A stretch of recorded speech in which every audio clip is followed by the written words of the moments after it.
I'm Ron Christie with NOFA, New Hampshire, here at Living Earth Farm, and today I'm going to show you how to set up a wick irrigation system for a tomato plant. We're going to start with deciding what kind of rope we want to use. Well, let's take a step back and talk about wick irrigation. What is wick irrigation? Basically, in this particular instance, it's water traveling on a rope. Whether it's this way, or this way, the water will move from greatest concentration to least concentration. This is how plants actually drink water. So when you look at a tree where the roots are down in the ground and the top of the tree, the water has to get to the top of the tree. How does it do it? It gets to the top of the tree through capillary action.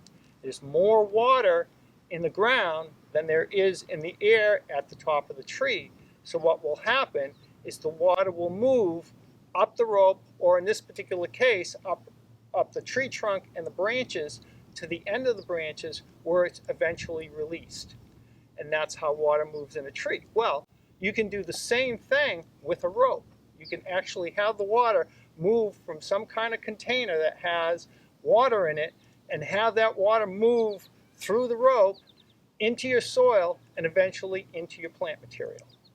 So I have 4 kinds of ropes in my hand right here.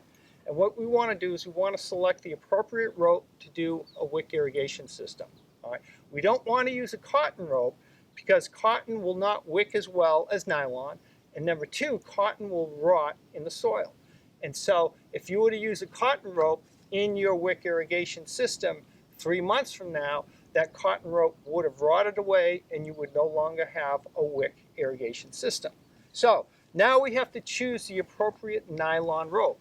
We don't want a poly rope because the poly rope will not wick like a nylon rope will. All right, and I have 4 different kinds of nylon rope here, 3 of which are going to be a really good wicking rope, the 4th which will not.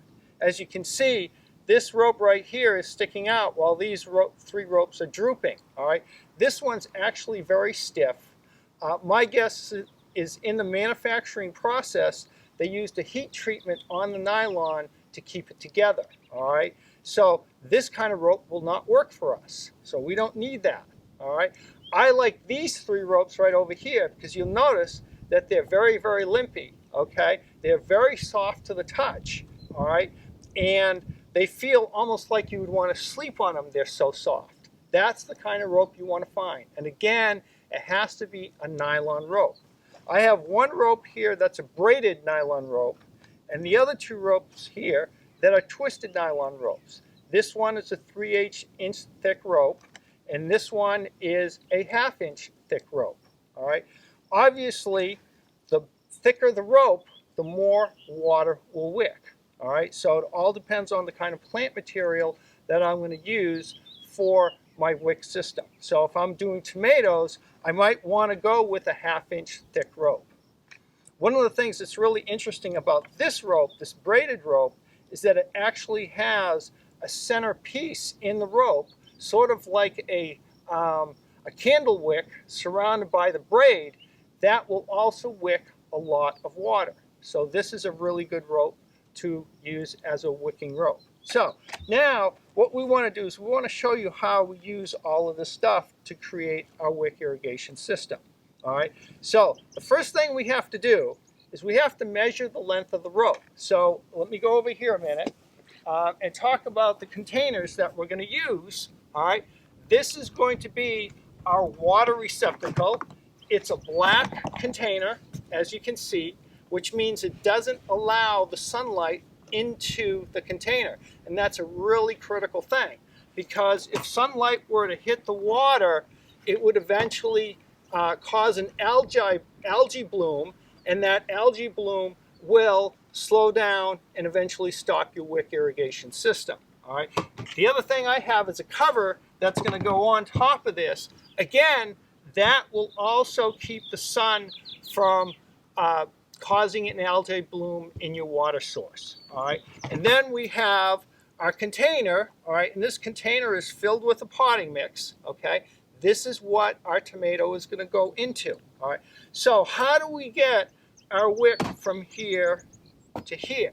All right, so what we're going to do is we're going to measure how long we need to go. And I'm going to use the braided rope, okay? And I'm going to take this braided rope, and I know that I want the braid to go all the way to the bottom of the bucket, all right? So if I can show you this here, you can see the rope at the bottom, okay? It has to go all the way down, and then it has to be able to go into this container and wrap around the root system a couple of times, all right? So what I'm going to do is, I know that I probably, and I'm guesstimating right now, is I probably need this much additional rope, all right? So now I'm going to have to cut this rope, all right? The problem with cutting a nylon rope is if I just cut this rope, what will happen is eventually this braid will unravel, and that's going to not work well for us. So I am going to do a little taping of the end of the rope, and I'm going to show you how to do that.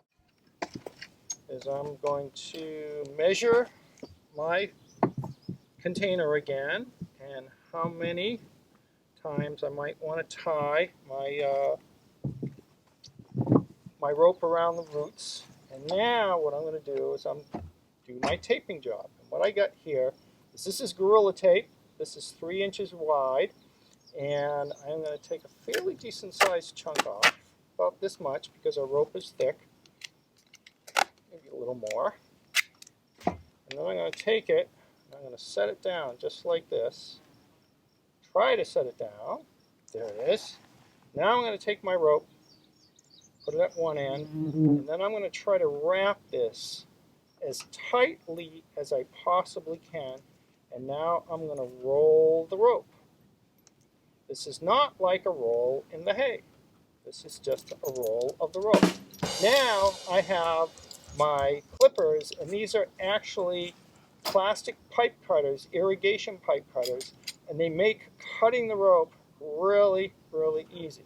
All I have to do is squish and cut. Look at that, 2 beautiful ends. This is all ready to go into the washing machine. And why would I want to put this in the washing machine? Well, one of the things that happens in the process of manufacturing these ropes is that they put a lubricant so the rope can run through a machine. These ropes, because they have a lubricant on it, will slow down the flow of the water. All right. So what we have to do is we have to put this in some sudsy water, wash it for a few minutes.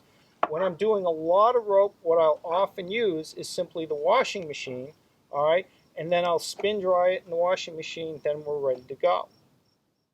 All right, so now on to the next phase of our project. All right, what we need to do is we need to get this rope from this bucket into this container and around the roots. We already washed our rope, so our rope is ready to go. What we want to make sure we do, and with any wick irrigation system, you got to make sure that the rope is not exposed to sunlight. If it's exposed to sunlight, what will happen is algae will form on the rope and slow or stop your flow of water. So the next trick I'm going to do, or the next thing I'm going to do, is measure how much hose I need to go from here to here. And probably about this much, which is fine. Again, I'm going to take my pipe cutters, okay, and I'm going to cut off a section of this rope, hopefully without cutting myself or hurting myself. I'm going to get rid of that. I'm going to grab this tube right here, and this is all we need to go from here to here, all right? So now what we want to do is we want to take this rope, and we need to get it into the other side of the rope. Now, there's a really, really hard way of doing it, and the hard way of doing it is pushing the rope in, and this will take forever, all right? There is a much easier way, all right? So what I'm going to do, I'm going to set that down. I'm going to take this piece of wire, which is fairly rigid, and measure how long I need to go. I need to go about this long. Again, I'm going to cut this wire, and then I'm just going to take a small piece of tape, and I'm going to tape my wire to the rope. This is a temporary job. And now I'm going to feed my wire through the rope.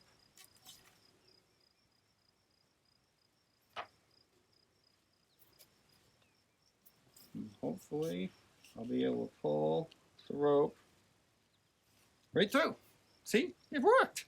Surprise! Actually, I'm not surprised. I've done this before. So now we're going to peel this piece of tape off. Get rid of our tape. And now we have the hose, which is going to go from the bucket to the container. All right, so the next thing I want to do is I'm going to see or measure how much of a hole I have to put in this bucket and this bucket to get my ropes to from one to the other. So I'm going to look at this, and 7/8 drill should do me. I bet you I could get away with a 3/4 inch. I have a 3/4 inch here, and that's going to be a little tight. So I'm going to go with the 7/8 and take my little drill here.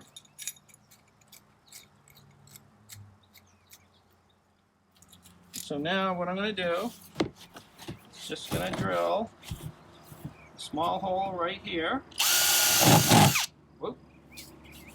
Bigger than I wanted. And I'm going to drill another hole right in here, probably about 6 inches down.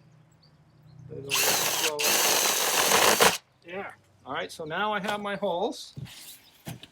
My buckets are going to be next to each other. I'll take this one.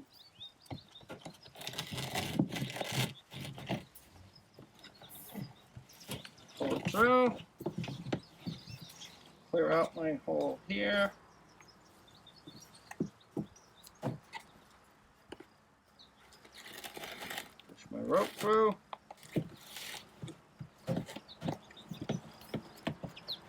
Take my hose. Push that through. Now I'm all set. Now we have the rope and the hose coming into the main container. And what I'm going to do is I'm going to take this rope, wrap it around once. All right, and then I'm going to wrap it around again.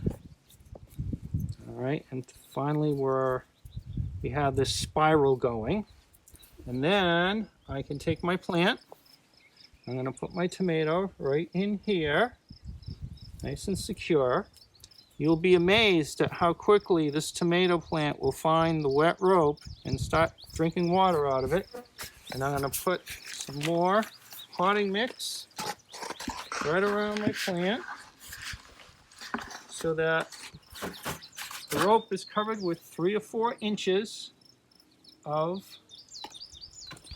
potting mix, which simply means that the rope is 3 or 4 inches deep. All right, and that's basically it. So what I'm going to do next is I'm going to fill up my bucket with water. All right, and I'm going to fill it all the way up to the hole here, because if you fill above, the water will just drain out of the hole. Then I'm going to make sure the lid is securely attached. All right, and then I'm going to water this area probably over the next 2 or 3 days to make sure the plant is getting enough water until the roots reach into the wick. All right, and eventually what will happen, believe it or not, over the course of the summer, the ropes will grow, the roots will grow from this part of the area. They'll actually grow into the bucket and start drinking directly from the bucket. All right, it's really kind of cool. A container this size with one tomato plant like this, I would venture to say that you'll probably get 1 month's worth of watering out of this, if not more, maybe even 6 weeks. So it's really, truly an amazing system for watering your plant material. And what's really cool about it is that the plant only takes up as much water as it needs. All right, so on a sunny day like today, it would be drinking a lot of water. But if we had a cloudy day, it would be drinking very little. So it's totally self-regulated. One of the things that's really cool about this system is that you don't have to water or worry about watering weekly or daily or whatever the case may be.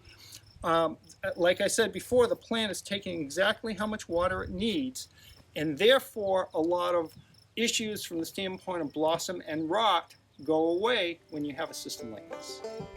This is Ron Christie for NOFA, New Hampshire, and thank you for watching us today.